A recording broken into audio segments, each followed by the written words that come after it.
सरकारी कर्मचारी को पीएफ फंड, पीएफ के बारे में सवाल है।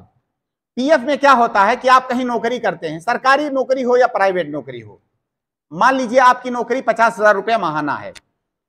अब हर महीने वो कंपनी आपके तनख्वाह में से 5,000 रुपया, मैं मिसालें दे रहा हूं, सिर्फ ऐसा नहीं कि ऐसा ही होता है, मैं मिसाल दे रहा हूं, 5,000 रुपया वो आपकी तनख्वाह से काट करके आपको 45,000 रुपया वो कंपनी देती है। अब वो 5,000 रुपया जमा रहेगा आपके अकाउंट, आपके नाम से।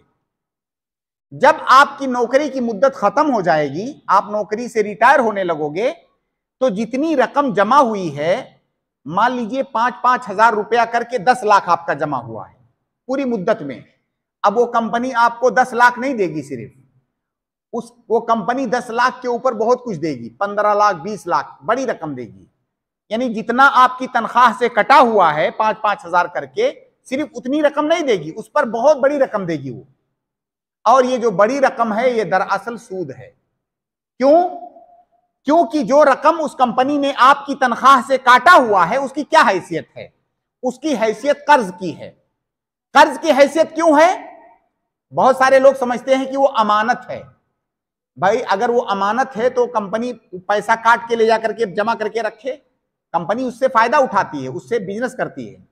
तो जब कंपनी उसका इस्तेमाल कर रही है तो वो जो है अमानत कैसे हुआ? अमानत का मतलब होता है कि ये सामान मैंने आपको दिया कि अमानत है आपके पास, अब ऐसे ही आपको रखना है, ऐसा नहीं कि इसको ले जाकर के आप इस्तेमाल कर लो, कल को इसी जैसा सामान मुझे दे देना। इसको अमानत नहीं कहते हैं। अमानत का मतलब जो सामान अमानत में रखी गई है उससे सामने वाला फायदा नहीं उठा सकता।